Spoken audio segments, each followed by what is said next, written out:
Alléluia. On va ouvrir nos Bibles.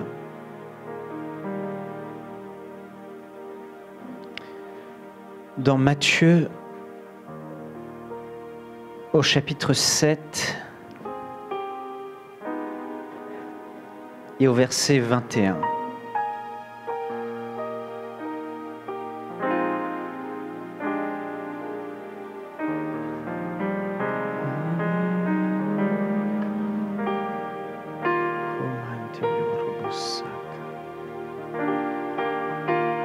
Vous êtes là? Vous y êtes? Pour ceux qui ont une Bible. Je vais lire dans la version second 21. Je ne sais pas si vous l'avez à l'écran, sinon ce sera une version un peu différente. Une traduction un peu différente. Alors Matthieu 7, 21 à 26. Le titre de mon message s'intitule « La grande déception ». Parce qu'il y aura une grande déception. Il y aura une grande désolation.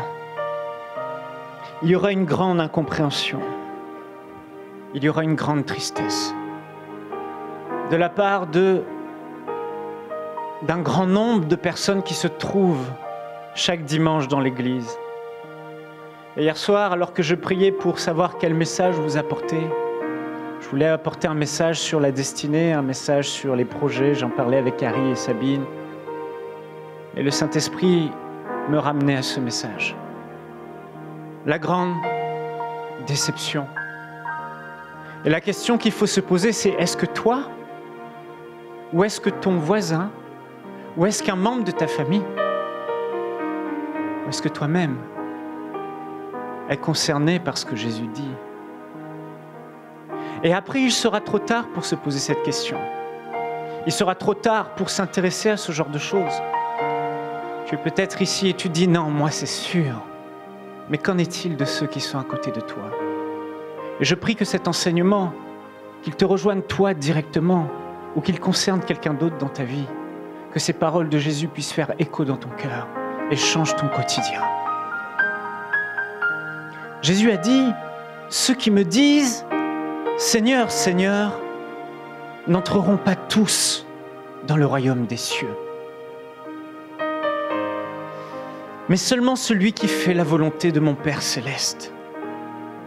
Beaucoup me diront en ce jour-là, ici il parle du jour du jugement dernier, du jour redoutable, du jour de la terreur, du jour de la colère de l'agneau, du jour où il y aura un grand tri entre ceux qui appartiennent à Jésus et ceux qui n'appartiennent pas à Jésus. Il fait référence à ce jour et il dit que beaucoup me diront en ce jour-là, Seigneur, Seigneur. Ici, le terme Seigneur, Seigneur montre l'émotion qu'il y a dans leur voix. Ce terme montre la désolation qu'il y a dans leur cœur, l'incompréhension qu'il y a. Disant, mais Seigneur, Seigneur, on ne comprend pas pourquoi. C'est une grande surprise. N'avons-nous pas prophétisé en ton nom? Ces personnes prophétisaient à l'église. N'avons-nous pas chassé des démons en ton nom? Ces personnes avaient autorité, prenaient autorité au nom de Jésus et chassaient des démons. N'avons-nous pas fait, non pas un peu, mais beaucoup de miracles en ton nom? Alors, je leur dirai ouvertement, et c'est le Seigneur qui parle, je ne vous ai jamais connus. Éloignez-vous de moi, vous qui commettez le mal. C'est pourquoi toute personne qui entend ces paroles que je dis et les met en pratique, je la comparerai à un homme prudent qui a construit sa maison sur le rocher. La pluie est tombée, les torrents sont venus, les vents ont soufflé et se sont déchaînés contre cette maison. Elle ne s'est pas écroulée parce qu'elle était fondée sur le rocher. Mais toute personne qui entend ces paroles que je dis et ne les met pas en pratique ressemblera à un fou qui a construit sa maison sur le sable. La pluie est tombée, les torrents sont venus, les vents ont soufflé et se sont abattus sur cette maison. Elle s'est écroulée et sa ruine a été grande. Chers amis, il n'y a rien de pire que de croire qu'on a remporté le prix et qu'au final, on réalise qu'on n'a pas remporté le prix. Il n'y a rien de pire que de croire que le roi nous invitait à sa table à manger et qu'on arrive devant le palais du roi et qu'à l'entrée on nous dit « Tu ne peux pas rentrer, merci ». Il n'y a rien de pire que de croire qu'on va épouser un homme, on va se marier avec l'époux et au moment où l'époux paraît, il rentre dans sa chambre, on veut arriver à la porte de sa maison, on frappe et l'époux ne nous ouvre pas, on tape et l'époux ne nous ouvre pas. Il n'y a rien de pire, frères et sœurs, que de s'être assis dans des églises et d'avoir ouvert sa Bible et d'avoir lu sa Bible chaque jour peut-être, d'avoir essayé de mener une vie conforme, mais d'arriver au ciel et de se retrouver ce grand jour-là et d'être stupéfait parce que beaucoup, Seigneur, n'avons-nous pas? On est surpris et on ne comprend pas. Et partout où je vais, je rencontre des personnes dans les églises qui n'ont pas rencontré Jésus-Christ, qui ne sont pas nés de nouveau, qui n'ont pas l'assurance que ce grand jour, ils ne feront pas partie de ceux qui seront dans cette grande déception. Je crois que je suis venu ce matin pour toi, pour t'annoncer ces paroles de Jésus. Et j'aimerais qu'on puisse voir ensemble et imaginer cette scène un peu plus. Apocalypse, au chapitre 20 et au verset 11, l'apôtre Jean va être ravi en esprit, il va se retrouver sur l'île de Patmos, il va se retrouver directement au ciel. Et il va avoir la plus grande révélation qu'aucun homme n'ait eue. L'apôtre Jean va se retrouver dans les lieux célestes, dans la gloire de Dieu, aux côtés des anges de Dieu. Il va se retrouver face à face avec Jésus-Christ glorifié, assis à la droite de Dieu. Celui dont les yeux sont semblables à une flamme de feu. Celui dont les cheveux sont blancs comme de la laine blanche. Celui qui a des pieds semblables à du bronze, à de l'airain ardent. Celui dont la voix est semblable à celle des grandes eaux et dont une épée aiguë sort de la bouche. Celui devant qui les 24 vieillards se prosternent et crient « Saint, Saint, Saint », celui à qui Dieu a dit « J'ai donné tout pouvoir pour juger les morts et les vivants ». C'est Jésus-Christ qui compte. Sans Jésus, personne ne peut rentrer au paradis.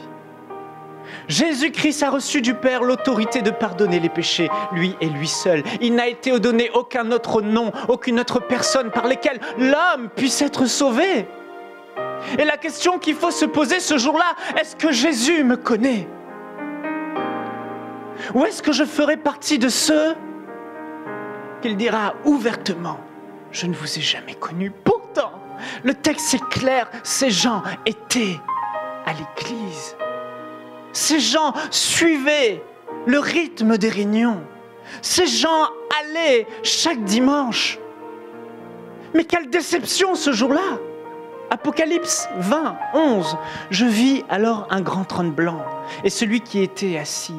La terre et le ciel s'enfuient loin de lui et l'on ne trouva plus de place pour eux. Je vis les morts, les grands et les petits debout devant le trône. Des livres furent ouverts, les livres des œuvres. Un autre livre, lui, fut aussi ouvert, le livre de vie. Les morts furent jetés conformément à leur mort, d'après ce qui était écrit dans ces livres. La mer rendit les morts qu'elle contenait. La mort et le séjour des morts rendirent aussi leurs morts, et chacun fut jugé conformément à sa manière d'agir. Puis la mort et le séjour des morts furent jetés dans l'étang de feu. Juste avant ce passage, le diable, séducteur des nations, le diable qui opprimait les hommes, le diable qui aveuglait les hommes, a été pris et jeté dans cet étang de feu. Juste après avoir jeté le diable dans l'étang de feu, où il brûlera pour l'éternité, d'éternité en éternité. L'enfer a été un lieu créé pour Satan et ses démons. Mais le diable a trouvé le moyen de séduire l'homme, de faire en sorte que l'homme se retrouve lui-même un jour jugé par ce Dieu 3 fois saint. Ce Dieu rempli d'amour, certes. Ce Dieu qui tend la main à l'homme, certes. Ce Dieu qui fait grâce à l'homme, certes. Mais beaucoup n'ont pas saisi cette grâce. Beaucoup n'ont pas dit oui à Jésus. Beaucoup n'ont pas donné leur cœur à Jésus. Beaucoup n'ont pas compris le vrai message de l'Évangile. Beaucoup ont été dans la religiosité. Beaucoup ont suivi leurs parents à l'église. Beaucoup se sont dit, je suis né chrétien, je suis chrétien, je ne suis pas musulman, je suis chrétien. Mais on ne naît pas chrétien. On devient enfant de Dieu. On ne naît pas chrétien parce qu'on prend une Bible, parce qu'on va à l'église, mais parce qu'on a rencontré sur cette terre Jésus-Christ de Nazareth. Comme fils de Dieu, comme roi des rois, comme seigneur des seigneurs. Beaucoup seront là, face à ce roi des rois, face à cet homme qui est Dieu, qui est le Fils de Dieu, qui est le Créateur de toutes choses, Jésus-Christ. Ils seront face à lui et ils seront dans l'épouvante et dans la terreur. Beaucoup seront jetés dans les temps de feu, où ils seront tourmentés d'éternité en éternité. Il n'y aura ni fin à cette douleur. Pour toujours, il n'y aura pas de purgatoire. Ce sera trop tard. Ils auront beau implorer et dire « Seigneur, Seigneur, n'avons-nous pas? Seigneur, Seigneur !» Je leur dirai ouvertement, je ne vous ai jamais connu, vous qui commettez l'iniquité. Imaginez la scène. Ils sont tous là, des foules innombrables, assis devant le grand trône de Dieu, devant ce trône blanc où Jésus-Christ, le Fils de Dieu, est assis. Lui qui va juger les nations. Il y a deux types de personnes à ce moment-là. Il y a des personnes qui sont à sa gauche, nous dit Matthieu 25, les boucs. Et il y a ceux qui sont à sa droite, les saints. Ceux qui ont fait de Jésus leur Seigneur. Ceux qui ont reçu Jésus-Christ comme Seigneur de leur vie. Ceux qui ont vécu pour Jésus. Ceux qui lui ont donné leur cœur. Ceux qui l'ont aimé. Ceux qui lui appartiennent. Il n'y aura que deux catégories de personnes. Il n'y aura pas d'intermédiaires, frères et sœurs. Il y aura ceux qui connaissent Jésus, ceux qui appartiennent à Christ et ceux qui ne lui appartiennent pas. Des livres seront ouverts. Toute la création sera réunie. Des milliards de personnes.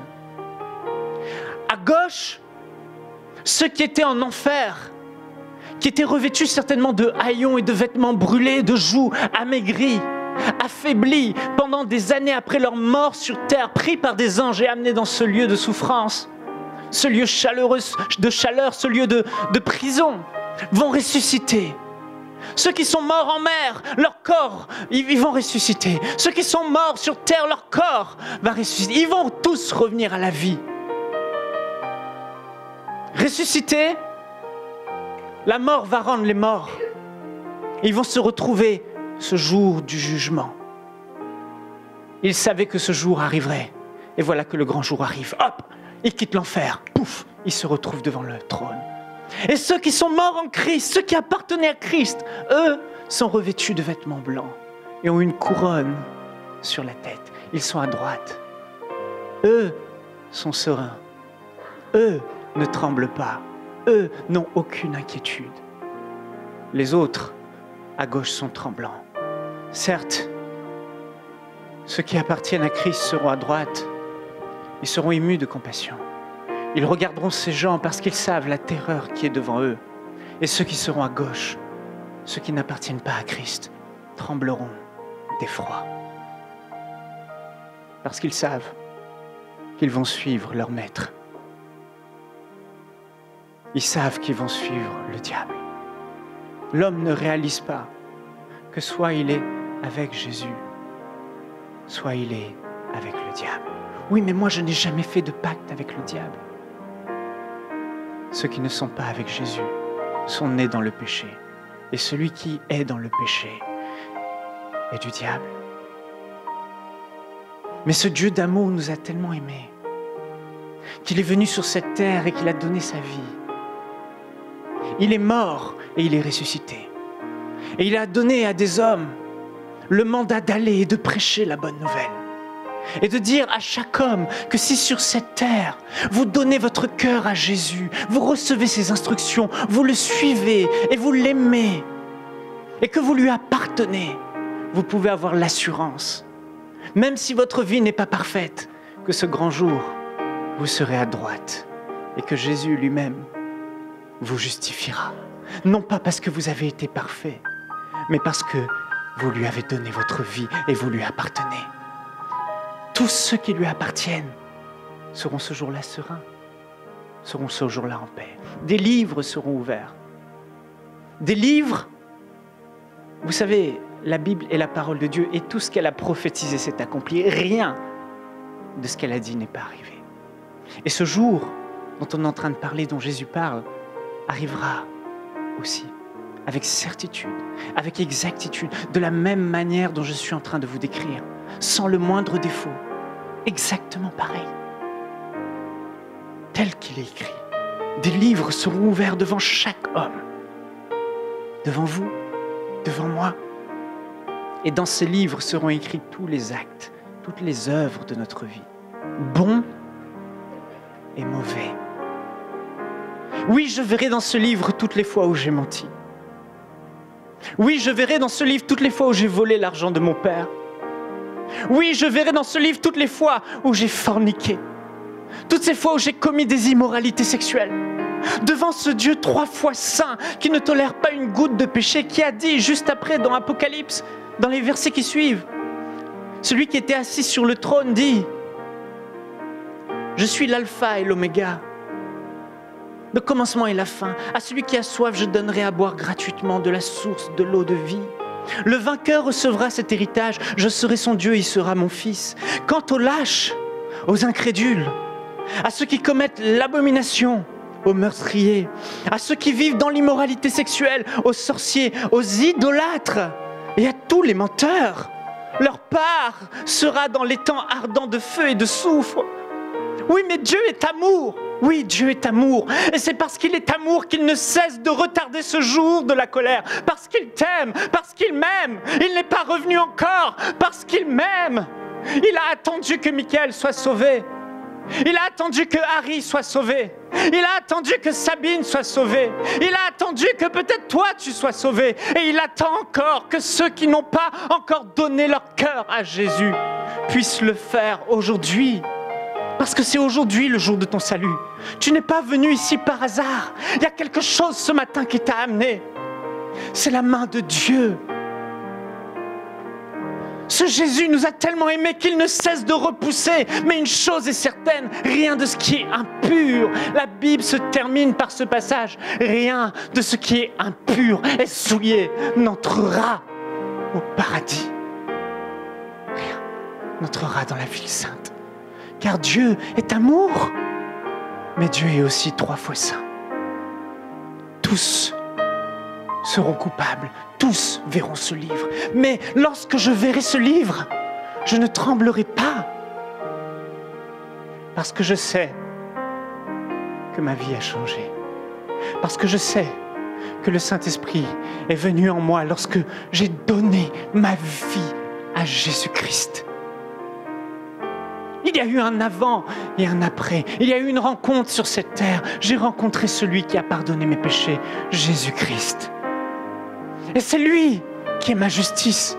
C'est lui qui ce jour-là me reconnaîtra. C'est lui qui dira, il saura que je ne suis pas parfait par moi-même. Mais quand il me regardera, il verra que je suis à lui. Et parce que je suis à lui, c'est lui qui me justifiera. C'est ça la bonne nouvelle. La bonne nouvelle de l'Évangile ne nous demande pas d'être parfait. La bonne nouvelle de l'Évangile nous demande de croire et de donner notre cœur à celui qui lui est parfait. À celui qui lui a versé son sang pour nous pardonner. À celui qui lui a payé le prix pour pardonner tous ceux qui lui appartiennent. Mais une question se pose, une seule se pose, pas 2, pas 3, une seule est importante. Est-ce que ta vie appartient à Jésus-Christ? Ou est-ce que tu n'es pas sa propriété?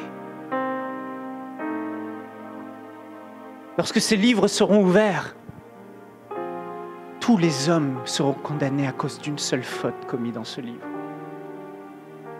Mais un autre livre sera ouvert. Alléluia. Le livre de vie. Et lorsque ce livre de vie sera ouvert, des noms seront inscrits par millions à l'intérieur. Peut-être milliards, je ne sais pas. Mais la Bible nous dit, on l'a lu, ceux dont le nom est inscrit dans le livre de vie ne sera pas jugé. Mais il est écrit que ceux dont le nom ne se trouve pas inscrit dans le livre de vie, lui sera jugé, condamné pour l'éternité. Justice sera faite, jugement aura eu lieu, et il sera trop tard. Laissez-moi vous dire que dans Apocalypse 6, ceux qui sont à gauche et qui voient ces livres, il est écrit, dans leur effroi, ils diront aux montagnes et aux rochers, tombez sur nous et cachez-nous devant la face de celui qui est assis sur le trône, devant la colère de l'agneau. La terreur les saisit. Le prophète Ésaïe, au chapitre 13, verset 6, décrit la scène avec un peu plus de détails. Il dit, gémissez, car le jour de l'Éternel est proche. Il vient comme un ravage du Tout-Puissant. C'est pourquoi que toutes les mains, c'est pourquoi ce jour-là, il le décrit, toutes les mains s'affaiblissent. Est-ce que vous êtes là? Faites ça si vous êtes là. Toutes les mains vont s'affaiblir. Ésaïe 13, 6. Et tout cœur d'homme est abattu. Ils sont frappés d'épouvante. Les spasmes et les douleurs les saisissent. Ils se tordent comme une femme en travail. Ils se regardent les uns les autres avec stupeur. Leurs visages sont enflammés. Voici le jour de l'Éternel arrive, jour cruel, jour de colère et jour d'ardente fureur, qui réduira la terre en solitude et en exterminera les pécheurs. Frères et sœurs, je vois l'amour de Dieu pour les hommes, parce qu'il tarde à venir. Il repousse ce jour pour que tous puissent saisir la grâce. Personne ne peut être sauvé par lui-même. Personne ne peut être parfait et entrer dans le paradis de Dieu et la vie éternelle par lui-même. C'est impossible. Il faut, sur terre, prendre une décision pour Jésus. Une décision radicale, qui n'a rien à voir avec la religion, qui n'a rien à voir avec une église, qui n'a rien à voir avec le fait d'appliquer des lois. Il faut prendre une décision pour une personne, Jésus-Christ. Et à un moment donné, avoir un face-à-face avec lui. Et prendre cette décision, Jésus, je te donne ma vie. Maintenant, je prends cette décision. Je te donne ma vie. Le jour où cela est fait, Jésus dit, l'homme naît de nouveau et entre dans la vie éternelle.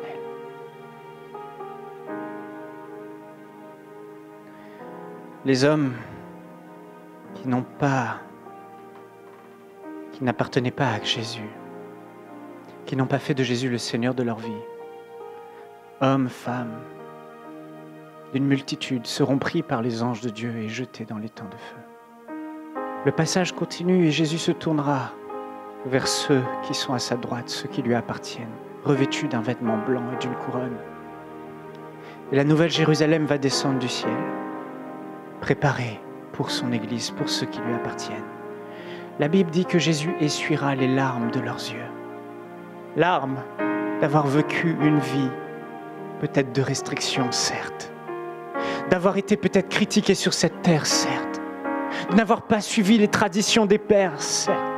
De ne pas avoir suivi la foule, de ne pas avoir été sur ce chemin spacieux et cette porte large qui est les plaisirs de la vie, les plaisirs du monde, les plaisirs de l'adultère, les plaisirs de la fornication, les plaisirs de ce qui est mal, de ce qui est sale, les plaisirs du mensonge, les plaisirs de la chair, mais qui auront choisi de marcher comme Jésus a marché, qui auront choisi de faire la volonté de leur Père Céleste, en marchant comme Christ, leur Seigneur, a marché, sur un chemin resserré, à travers une porte étroite, celle de la repentance, celle d'une vie à l'image de Christ, celle d'une vie qui est alignée aux enseignements de Jésus-Christ, celle d'une vie qui reflète que cette personne a un maître au-dessus de sa vie, un Seigneur, le roi des rois, Jésus-Christ, qui décide à sa place. Car tous ceux qui auront été là, tous sans exception, menaient leur vie comme bon ils voulaient. Dieu n'était pas leur Dieu et Jésus-Christ n'était certainement pas leur Seigneur. Parce qu'ils regardaient à la parole de Dieu et ils la méprisaient. Puisque quand Jésus a dit « aimez », ils n'ont pas aimé. Puisque quand Jésus a dit « aimez Dieu », ils n'ont même pas eu une seule fois le désir dans leur cœur de servir Dieu. Quand Jésus a dit « aimez votre prochain », ils n'ont pas voulu pardonner à ceux qui leur ont fait du tort. Quand Jésus a dit de marcher dans une sanctification, dans la lumière, et de se repentir et de ne plus commettre les œuvres des ténèbres, ils sont restés tranquilles à se salir, à vivre leur vie comme bon ils voulaient, dans les plaisirs. La preuve qu'ils n'appartenaient pas à Jésus. Vous savez, aucune bonne œuvre, aucun acte de sainteté ne vous sauvera, ne vous justifiera ce jour-là. Ce n'est pas parce que je ne commets pas de péché que je serai sauvé ce jour-là. Personne ne peut se glorifier en disant « j'ai mené une vie droite ». Comme Jésus a dit de mener une vie droite. Personne ne pourra dire « je serai sauvé parce que j'ai aimé mon prochain » ou « j'ai aimé Dieu en allant à l'église » ou autre. Mais ces choses ne vous sauvent pas. Mais ces choses sont le témoignage que votre foi en Jésus-Christ, le Seigneur de votre vie, est authentique. Ces choses ne vous sauvent pas, mais elles montrent au monde que vous appartenez à Christ. Elles montrent que votre foi en Jésus est sincère, car que beaucoup diront « Seigneur, Seigneur ». Beaucoup auront le nom de Jésus comme Seigneur dans leur bouche. Mais beaucoup étaient dans l'erreur. Beaucoup seront surpris. Beaucoup seront dans la désolation. Parce qu'ils avaient le nom de Jésus, du Seigneur, comme un titre, vide et creux. Mais leur vie témoignait que Jésus-Christ n'était pas le Seigneur de leur vie. Quelle terrible tragédie. Oui, il lui essuiera les larmes de nos yeux. Il essuiera toutes les fois où tu as pris des décisions par amour pour ton Seigneur, où tu as dit non aux tentations du diable, où tu as dit non aux plans de l'ennemi, où tu as dit non aux désirs de la chair, parce que Jésus régnait dans ton cœur. Si on le fait, c'est parce qu'on l'aime. La Bible dit que nous l'aimons parce qu'il nous a aimés le premier, touchés par son amour, qu'il a manifesté à la croix pour moi. En mourant pour moi, je lui ai ouvert mon cœur. Je vous ai lu des passages terribles. Je vous ai lu ce qu'il va arriver. Mais si un homme entend ces choses et essaye, parce qu'il a peur de ce jour, il a peur d'être en enfer, de régler sa vie, ça ne marchera pas. Ce que Jésus veut, c'est qu'on l'aime parce qu'il nous a aimés. Et parce qu'on a une révélation de son amour qu'il a eu pour nous. Parce que pour toi, pécheur que tu es, pour toi, menteur que tu es, pour toi, voleur que tu es, pour toi, meurtrier que tu es, Jésus a donné sa vie et a payé le prix de sa vie en venant sur terre pour te pardonner. Ton amour m'a touché, Seigneur. Et c'est à cause de cet amour, parce que tu m'as aimé, que moi en retour je t'aime. Tu m'as donné ta vie et moi en retour je te donne ma vie. Jésus va dire, je leur dirai ouvertement je ne vous ai jamais connu. Éloignez-vous de moi, vous qui commettez le mal. Vous qui commettez le mal, c'est-à-dire vous qui n'obéissez pas à ma parole. Comme je vous l'ai dit, vous savez, Moïse est venu sur terre il y a bien des années avec la loi. Fais ceci, fais ceci, fais cela. Sous l'ancienne alliance, établissant une alliance de règles qui sont bonnes. Mais les hommes faisaient les choses par intérêt pour recevoir de Dieu, par intérêt pour avoir les bénédictions.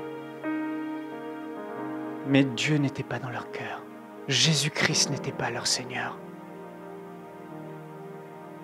Jésus, lui, est venu après Moïse, plus grand que Moïse, avec un message plus grand que Moïse, avec des commandements plus grands que Moïse, qui se résument en 3 volets. Tu aimeras ton Dieu et tu le serviras donc. Tu aimeras ton prochain et tu lui pardonneras donc et tu lui feras du bien. Et tu marcheras dans une sanctification, une vie de plus en plus sainte. Et même si tu tombes, tu te relèves. Même si tu chutes un peu, tu ne restes pas sur ce chemin parce que tu aimes ton Dieu et tu suis un chemin de sanctification, de sainteté, de gloire en gloire. Tu grandis, mais tu ne peux pas stagner. C'est la preuve que tu lui appartiens. C'est la preuve que tu es attaché à lui. L'apôtre Jean va dire dans 1 Jean 2,3, « Si nous gardons les commandements de Christ, nous savons par là que nous l'avons connu. » Jésus va dire à ces hommes, « Ouvertement, je ne vous ai jamais connu. » Le mot grec ici, c'est « ginoski », qui signifie « connaître intimement ». Jésus dit, « Je ne vous ai jamais connu. » Intimement. Est-ce que tu connais Jésus intimement? Est-ce que Jésus fait écho dans ton cœur? Est-ce que réellement tu as fléchi le genou devant lui? Tu as capitulé et tu lui as dit, je t'appartiens? Ou est-ce que ce nom est juste un nom, est juste un titre, comme beaucoup? Ici, Jean dit, si nous gardons les commandements de Christ, nous savons par là que nous l'avons connu. Celui qui prétend l'avoir connu alors qu'il ne garde pas ses commandements est un menteur. Regarde ta vie. Qu'as-tu fait cette semaine? Comment mènes-tu ta vie? Où vas-tu? Que fais-tu dans le secret? Quelle haine caches-tu encore au fond de ton cœur? Quelle rancœur? Quelle colère? Quel manque de pardon que tu n'as pas encore libéré? Quelle addiction te retient encore?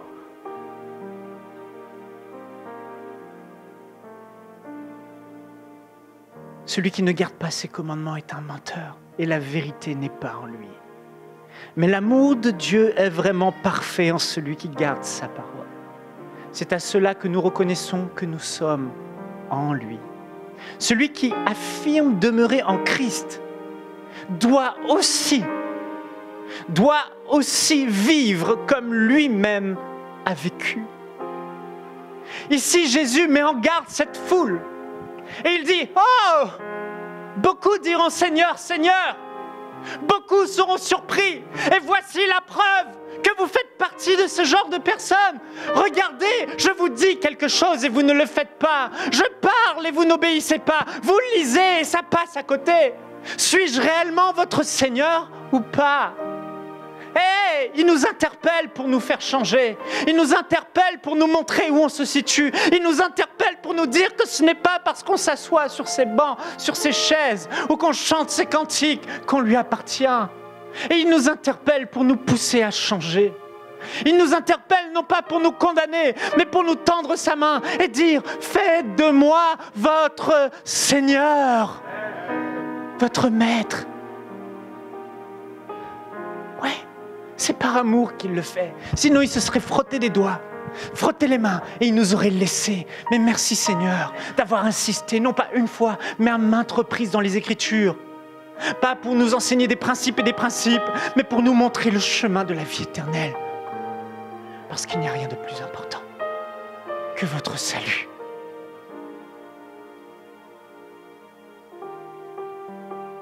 Nous devons donc marcher comme lui-même a marché. Je ne veux pas te condamner. Et Dieu t'aime tellement que ce message que je prêche, peut-être qui paraît dur, est un message d'amour, une invitation à changer. Parce que Dieu t'aime. Et aujourd'hui, il veut que tu prennes une décision. Celle de vraiment faire de lui le Seigneur de ta vie pour mener une vie conforme à sa parole. Afin de marcher à partir d'aujourd'hui, là, maintenant, aujourd'hui, là, maintenant. Dites aujourd'hui, aujourd'hui, aujourd'hui, dans la sainteté, dans l'amour, dans le pardon. Que les paroles de Jésus ne soient plus des paroles vaines. Parce que beaucoup dans l'Église, ils comparent deux maisons. Ils continuent en disant « c'est pourquoi ». Celui qui garde ma parole et qui pratique mes paroles, mes commandements, est semblable à un homme qui a bâti sa maison sur le roc, sur un fondement solide. Et au jour du jugement, il n'a rien à craindre. Sa maison restera debout. Mais il y a ceux qui ont bâti le même genre de maison. Vous les regardez, ils ont l'apparence du chrétien, l'apparence de ceux qui appartiennent à Christ. Mais quand vous regardez derrière, les fondations, en profondeur, dans leur cœur, il n'y a pas Christ.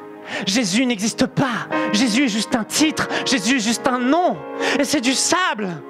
Et lorsque le vent du jugement viendra, la maison s'écroulera.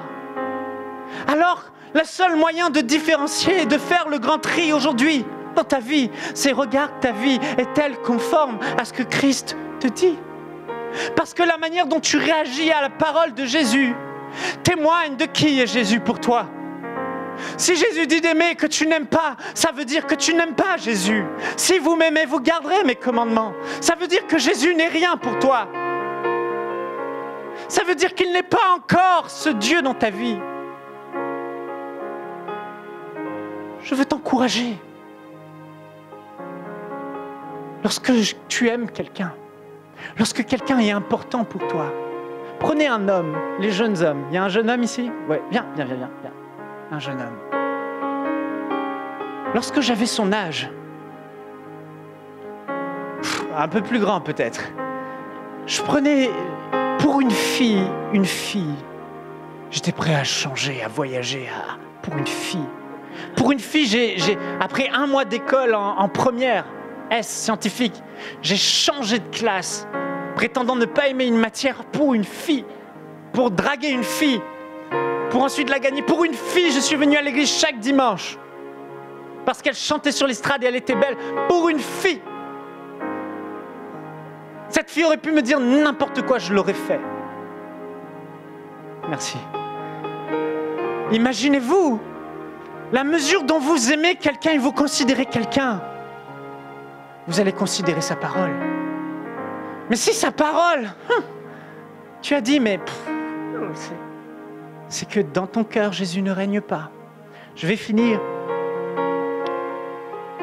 Écoutez bien, il y aura une grande déception. Vous savez pourquoi? Pourquoi les gens seront surpris?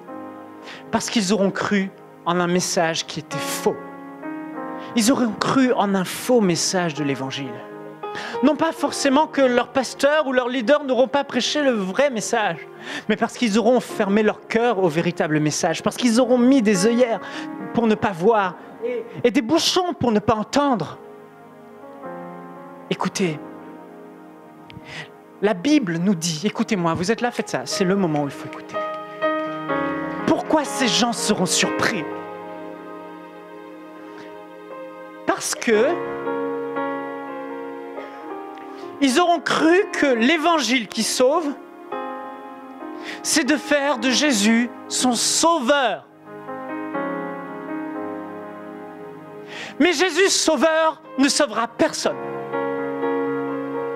Tu peux lever ta main autant de fois et dire qui veut accepter Jésus-Christ comme son sauveur. Et dire oui Jésus, tu es mon sauveur, oui je crois que tu as versé ton sang à la croix, je crois que tu es mort pour moi. Ça ne te sauvera pas. Pas du tout.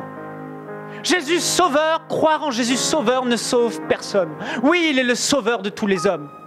Et je connais des grands pécheurs, des hommes qui couchent avec plusieurs femmes, des hommes qui vivent dans une immoralité profonde, des hommes qui blasphèment, des hommes qui sont menteurs et corrompus, des hommes qui ont le cœur dur et qui frappent leurs femmes. Et ils auront une croix à leur cou. Et ils diront, oui Jésus, je crois qu'il est le sauveur. Je ne crois ni en Mohamed, ni en Bouddha, ni en Confucius, ni en qui que ce soit. Non, moi c'est Jésus. Je crois que Jésus est le sauveur. Mais leur vie n'a pas changé. Il n'y a pas eu d'avant ni d'après. Il n'y a pas eu de rencontre avec Jésus. Qui est Jésus pour eux? Un nom. Un homme, un Dieu qui est venu sur terre donner sa vie. J'ai lu ma Bible. J'ai lu le Nouveau Testament. J'ai lu les messages de Jésus. J'ai lu le message des apôtres. Je peux vous dire, croire en Jésus sauveur ne sauve personne. L'apôtre Paul va dire seulement 3 fois que Jésus est le sauveur. Mais il va dire plus de 300 fois que Jésus-Christ est le Seigneur, le Kyrios, l'évangile qui sauve. Ce n'est pas un évangile dilué où tu dis Jésus, mon sauveur, je crois en toi et je serai sauvé. Beaucoup le croient, beaucoup seront surpris. Mais Seigneur, j'ai cru en toi, j'ai mis ma confiance, oui, j'ai cru que c'est toi, c'est ton sang qui a coulé. Non, ce n'est pas ça qui vous sauve. L'évangile qui vous sauve, c'est un évangile de repentance. Un évangile de changement, un évangile où tu menais ta vie comme tu voulais, faisant ce que tu voulais, sans que Dieu ait d'autorité sur ta vie. Et voilà que tout à coup, touché par l'amour de Jésus, le roi des rois, le créateur de toutes choses, celui qui a créé ce monde et qui t'a créé, vient sur terre. Il donne sa vie, il ressuscite et il se révèle à toi.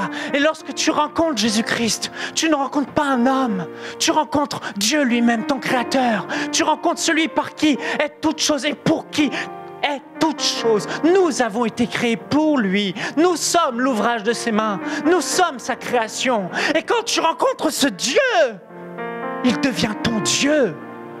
Tu étais ton propre Dieu. Le diable était peut-être ton Dieu sans que tu le veuilles. Tu faisais ce que tu voulais de ta vie. Mais voilà qu'il y a un choix.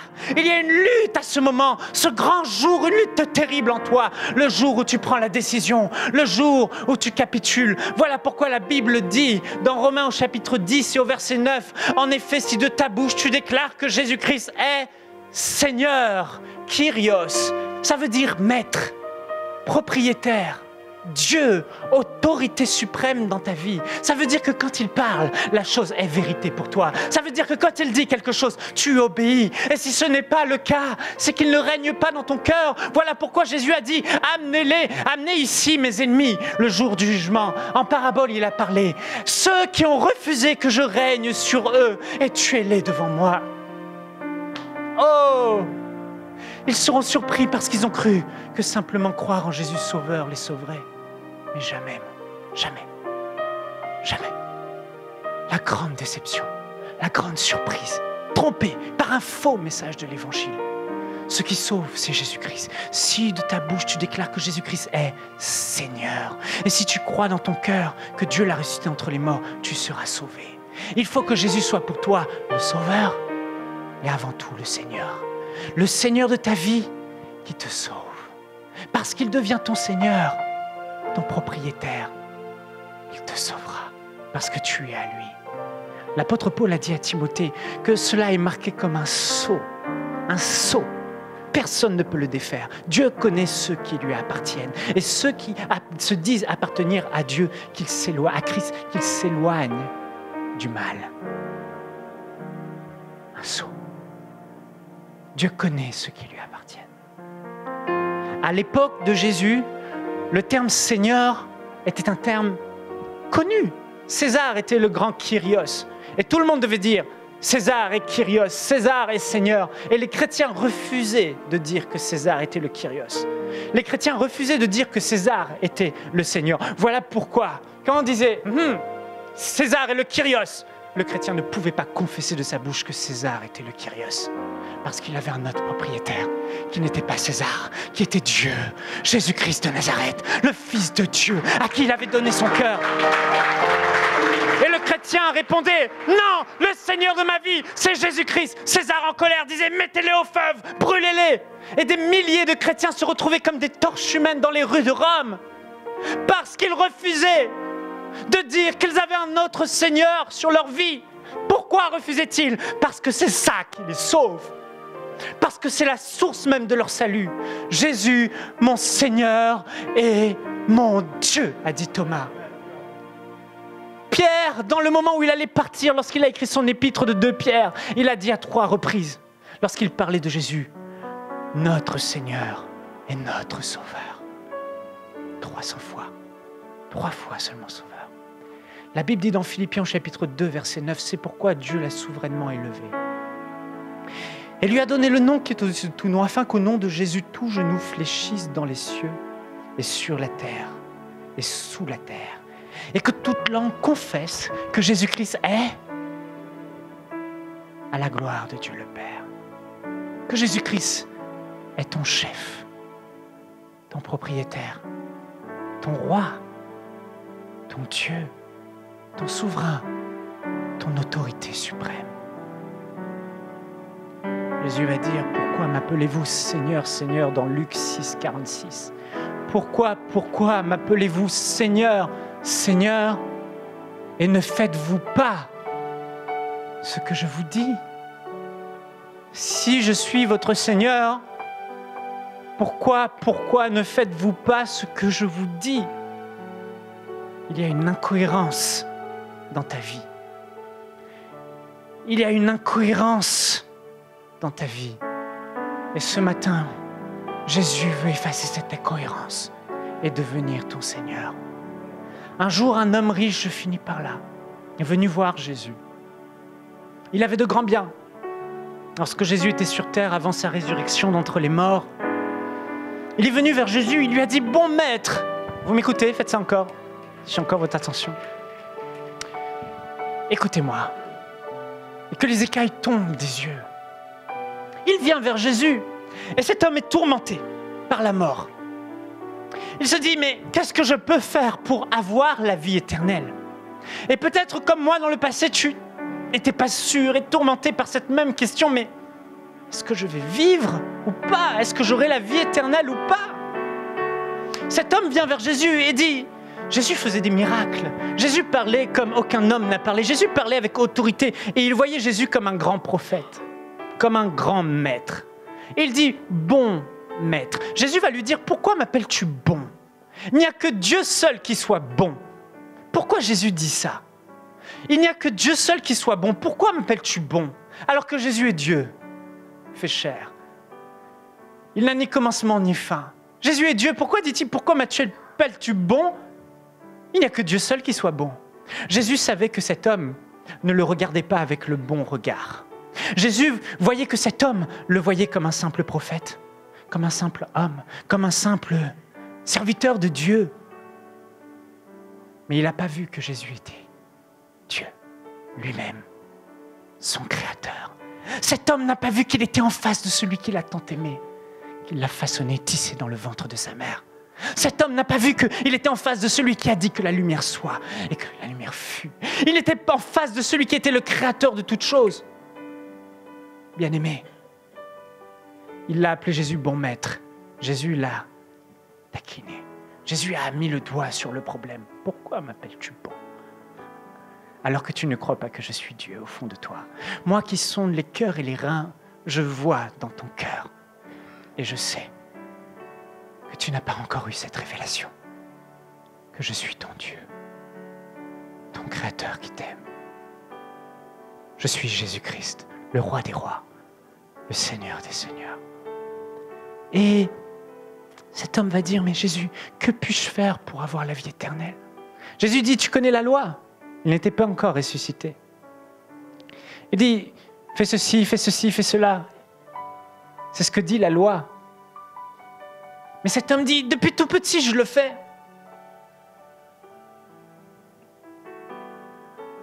J'ai obéi au commandement du mieux que je pouvais le faire. Jésus va dire à cet homme, si tu veux être parfait, il lui donne la réponse. Seuls ceux qui sont parfaits pourront rentrer au ciel. Et tu as beau obéir et tenter d'obéir du mieux que tu peux aux lois, cela ne te rendra pas parfait. Le péché est attaché à toi. Jésus va lui dire indirectement, le seul moyen d'être parfait, c'est de me suivre. Suis-moi. Si tu veux être parfait, Jésus va lui dire, va, vends ce que tu as, donne-le aux pauvres, tu auras un trésor dans le ciel, puis viens et suis-moi. Mais ce n'est pas le fait de vendre tes biens qui fera de toi une personne parfaite. C'est le fait de me suivre.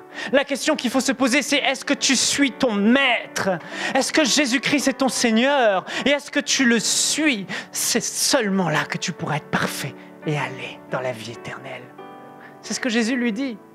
Mais la Bible dit que cet homme repartit tout triste parce qu'il avait de grands biens. Pourquoi est-il reparti tout triste parce qu'il avait de grands biens? Parce qu'il ne voulait pas obéir à la parole de Jésus. Jésus ne demande pas à tout le monde de vendre ses biens et de le donner aux pauvres, mais il savait que cet homme avait quelque chose dans son cœur qui prenait trop de place et qu'il ne pouvait pas soumettre ce domaine des finances et des biens de sa vie à Jésus. Tu peux toucher à tout, peut-être Jésus, mais tu ne toucheras pas à ça. Ça m'appartient. Jésus va faire ce qu'il devait faire pour cet homme. Il va mettre cet homme face à un ordre. Un ordre. Est-ce que vous avez déjà vu Jésus demander s'il vous plaît à quelqu'un? Jamais. Pas une fois. Jésus est Dieu. Il donnait des ordres. Va, il va, viens, il vient.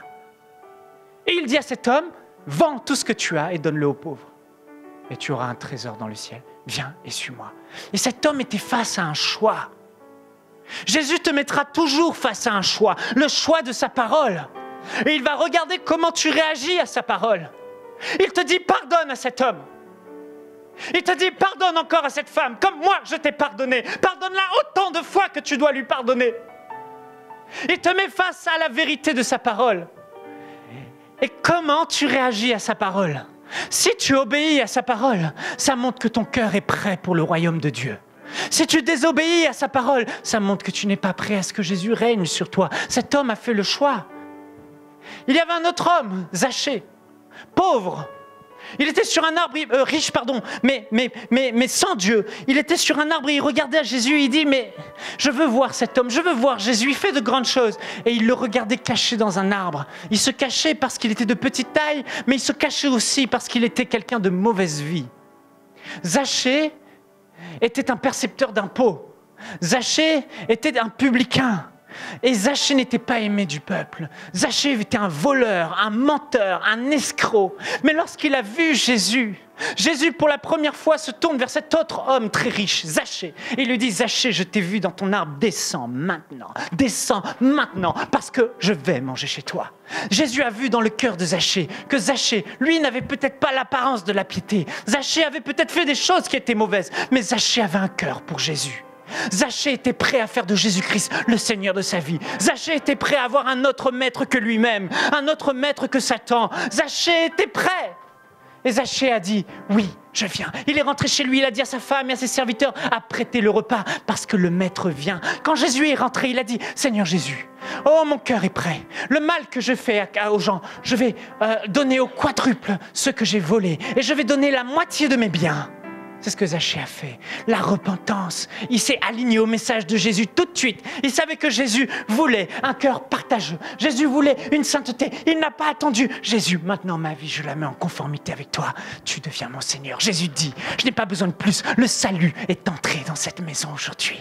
La vie éternelle est entrée parce que voilà un homme qui a fait de moi son Seigneur. Chers amis,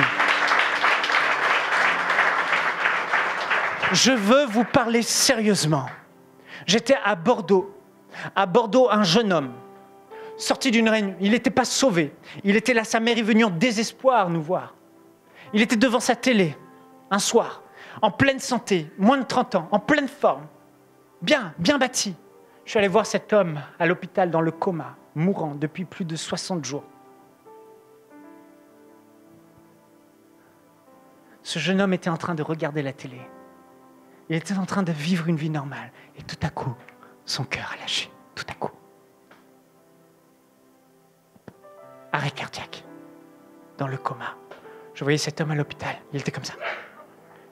Horrible. Je ne sais pas si aujourd'hui il est sorti de son coma. On a prié. Mais je peux vous dire, votre vie, vous ne pouvez pas la contrôler. Pasteur, je suis désolé, je me permets juste. Un fil. Elle ne tient qu'à un fil. Votre santé ne tient qu'à un fil. C'est aujourd'hui le jour du salut. C'est aujourd'hui où tu dois prendre cette décision de ne plus jouer avec Dieu. C'est ton cœur, il t'appartient. Mais maintenant, il est temps de donner ton cœur à Jésus. Vous savez, la meilleure expression que j'ai trouvée pour faire entrer quelqu'un dans la vie éternelle, pour que quelqu'un entre dans le royaume de Dieu, c'est « donne ton cœur à Jésus ». Il n'y en a pas des meilleurs. C'est l'équivalent de faire de Jésus ton Seigneur de l'époque. Est-ce que ton cœur est donné à Jésus? Est-ce que tu lui appartiens? Ou est-ce que tu contrôles encore ta vie? J'aimerais qu'on puisse fermer nos yeux, s'il vous plaît.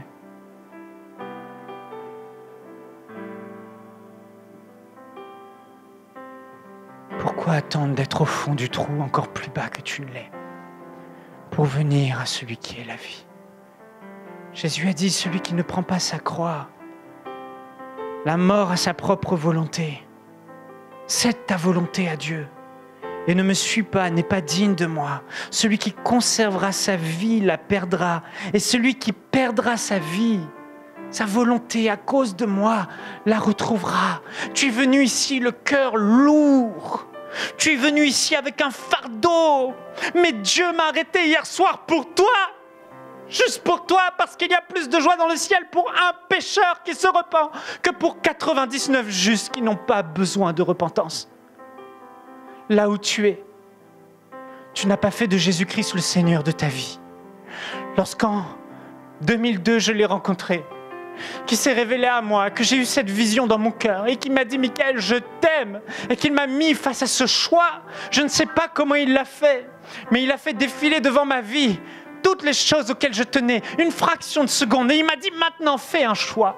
J'avais un choix à faire, une décision à prendre. Et tu as un choix à faire, une décision à prendre aujourd'hui. Quelqu'un peut-être a abandonné, a lâché. Une relation peut-être qui te tire. Mais tu dis, mais je ne peux pas la lâcher pour suivre Jésus. Aujourd'hui, Jésus dit, celui qui a honte de moi devant les hommes, j'aurai honte de lui devant mon Père. Il dit, prenez mon joug, vous qui êtes fatigués et chargés, et je vous donnerai du repos.